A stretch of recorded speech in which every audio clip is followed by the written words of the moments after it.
What's up, everybody? Welcome to BioS3 Raw TV. Listen, guys, we want to talk about something today. I get this a lot with people where they're going through their programs and they're like, "Well, I missed like 2 cardio sessions this week and 1 workout. What are the changes for this week?" And 10 out of 10 times, you're going to hear me say, "Let's repeat the week again, do the workout you missed, and do the 2 days of cardio you missed." And I think people are shocked because they think, based on like the P90X muscle confusion principle, which came out like in the 90s, I guess. Was it 90s or 2000s? I forget. But they think that, when they buy these programs from these different companies, or you buy a book, or whatever the case may be with a program in it, it has like 12 weeks laid out for it, right? That is what's called a cookie cutter program. If you have a program that gives you 12, 16, 20 weeks, whatever the case may be, it's not custom. It's a cookie cutter program. Okay, now that being said, a custom program is only going to be done and adjusted week to week. Like when I make a program, I don't know what somebody's going to be doing next week until they come back. They check in with me. We see what the scale did, how their strength was, how their sleep patterns were, how their hunger was, how they're feeling, how they're looking, all these different things, how their clothes fit, plus the scale, all those different things, right?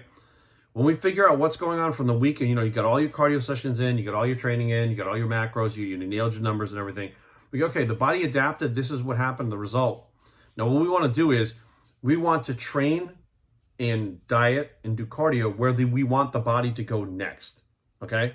We're not going to just randomly throw something in. We go, okay, this is where we are now.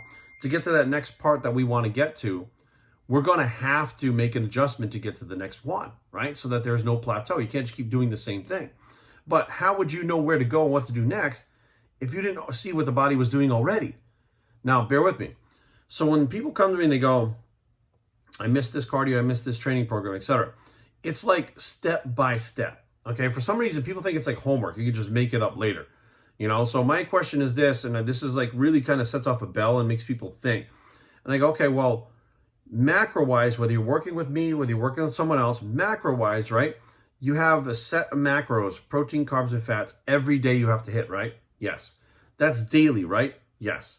So basically, within a 24-hour period, you have these numbers to hit. If you run out, you run out, right? Yes, whether it's Weight Watchers, anything like that. When you run out of points on Weight Watchers for the day, you're done, right? So it's all based on this 24-hour. Now, some of the Weight Watchers things, you can like save your points for later in the week. Listen, that's a whole nother fucking thing. I don't want to say it's a scam, but it's a whole nother thing that we're talking about right here. But basically, every 24 hours, your day starts over with the macros, right? Then why wouldn't it be the same with the cardio? Why wouldn't it be the same with the training, right? And then they're stumped. They have the little kind of like, well, hang on a second. Okay, yeah, if I start with the macros.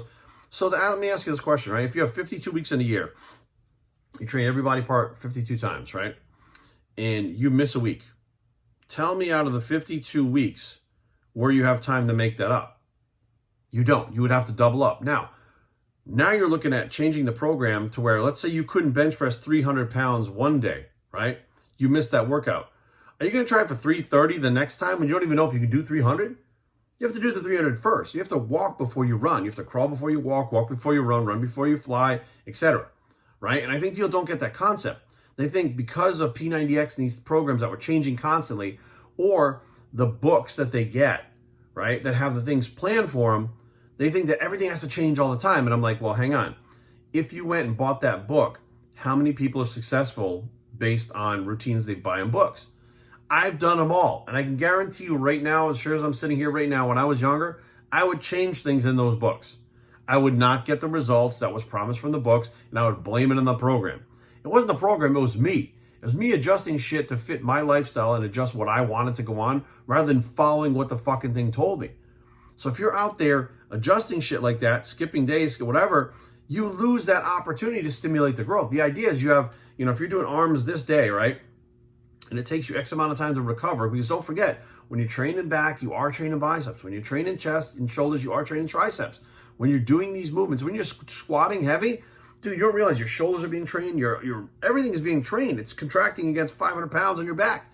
That's more than you bench, right? Everything is being trained throughout the week. So if you miss a workout, trying to make it up later on will interfere with those other workouts and how your central nervous system fires and how your body recovers, right? So you have to do things in that order. That's how your body adapts. Your body's constantly adapting to stress. The body becomes its function, right? It's not homework. You can't make it up later. I've heard people say, I did a little arms on Monday and I finished them off on Friday. Impossible. If you went in the gym and you stimulated growth on Monday, you do not have to finish them off on Friday. It'd be a whole new growth stimulus. But what happens is people come in, they half-ass it on Monday because they don't have time or whatever.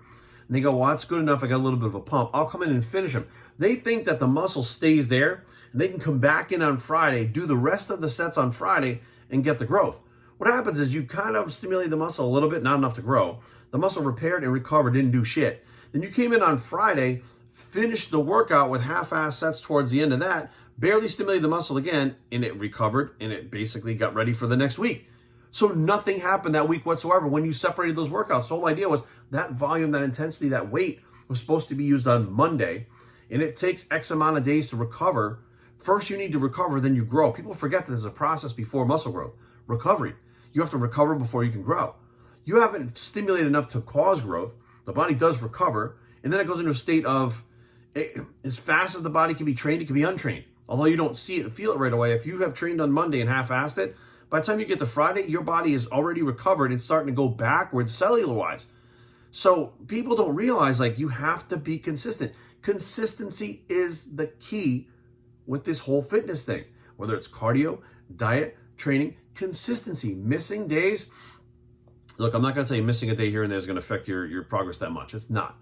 But missing a day here and there and not thinking a big deal about it because you can make it up later leads to more missed days.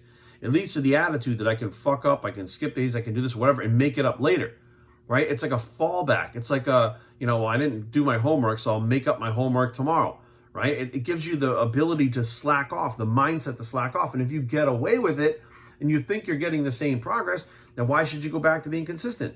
You don't have to. You can fuck around. You can miss days. You can miss cardio. You hate cardio, skip cardio. I don't like to eat chicken, so I'm going to eat fucking, ding-dongs or ho-hos instead. Like, if you think you can get away with it, you will.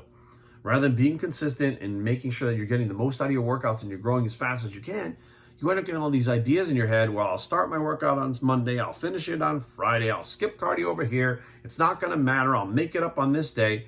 Here's the deal. If you do an hour of cardio on Monday, Tuesday, Wednesday, Thursday, Friday, Saturday, Sunday, an hour a day, right? You miss it on Monday. You do 2 hours the next day, right? What do you think that does?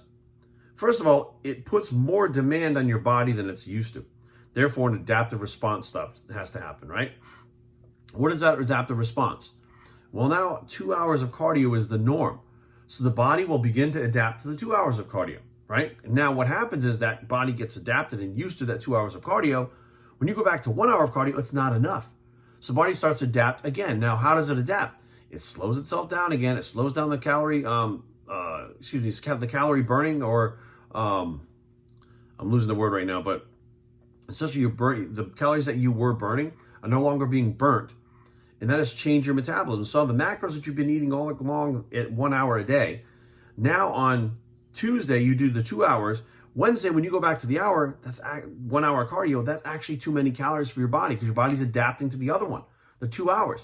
Like, I've seen people jump right into a fucking contest prep doing 2 hours of cardio a day. And I'm like, you went from 0 to 2 hours. Where do you go from here?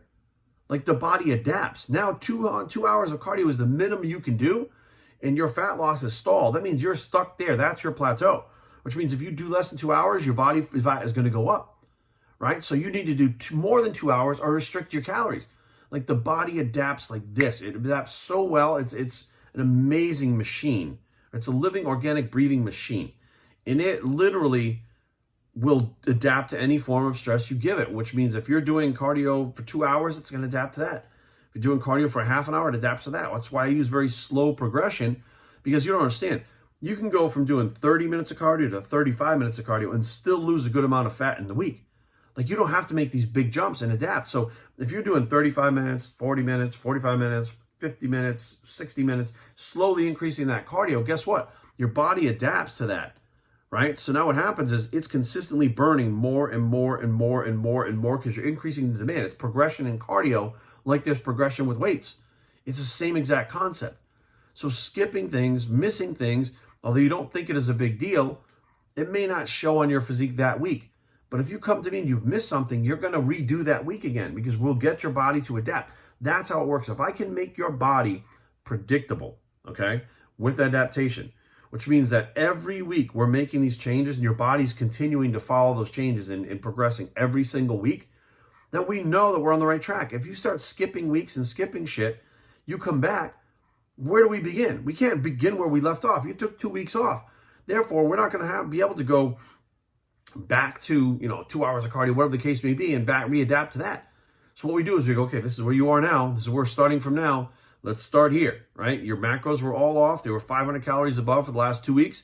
Well, now we're going to start with that 500 calories. We're going to start bringing the carbs down, fats down, whatever the case may be. Like, you don't just have a magic number, you jump into it and your body responds. It doesn't work like that. Like, the body doesn't do what you want it to do. The body's going to do what it wants to do, but you have to know what it wants to do. You have to understand what it wants to do and why it wants to do that. And that's how you manipulate those numbers, cardio, and training to get the body to do what you want it to do, by being predictable.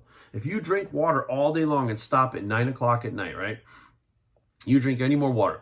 Watch how much drier you are by the morning. And you do that it only takes about a week. But if you do that for 6 months, right? When you get ready for a competition, your body is adapted to that exact same cycle every fucking day. You cut your water at 9 a.m. on Friday night. When you wake up Saturday morning, you'll be dry as a fucking bone because your body is adapted to it. You've made it predictable. You can make it do what you want it to do by knowing what it wants to do and how it does it. The predictability is the whole key towards getting your body to respond week after week after week after week without fail, right? My clients, they don't hit plateaus. How is that possible? Because we know how the body works. We know what it wants to do, and we want to make sure it does what we want it to do by knowing what it wants to do. We want to work with it. We don't want it to do what we want it to do because it doesn't want to do it. We want to make sure that we work with that and bring the body to be predictable. Now, sometimes the body does shit we don't want it to do. I get it. But if you can make it predictable with small changes, it doesn't go into that sense of shock. It doesn't have the problem where it gets plateaus and it won't grow and it won't do this and it won't do that. It's not about forcing all kinds of shit at your body all at once. It's about giving it what it can handle and adapt to that stress one step at a time. It comes in steps. It comes with consistency. Those steps, those consistency are like bricks in a wall, right? You're missing one brick. The whole wall is not going to fall down, but you start missing more and more bricks. Eventually, the wall will not be strong. That's the whole point. If you miss a workout, it's not essentially going to fuck everything up. But if you miss workouts regularly, guess what? It fucks it up. And you can't just say, okay, I'm going to progress to the next level without doing this first. It doesn't work that way. Now, granted, I bet you some people probably fucking do that shit. But regardless, if you can make something work consistently time after time after time, you have found a way to make the body predictable and you control the body. That's what we do. Control the body, make it predictable, and get results, period. Doing all this other stuff that other people think is not a big deal. One thing I always say is the devil's in the details. No details, those are the ones that are going to make you better than you were before. BaoShiCheng@gmail.com. Leave comments down below, but don't fight. BaoShiCheng.com is the blog. It's the little details that count. See, like the little details in the bicep, what counts. And we are out.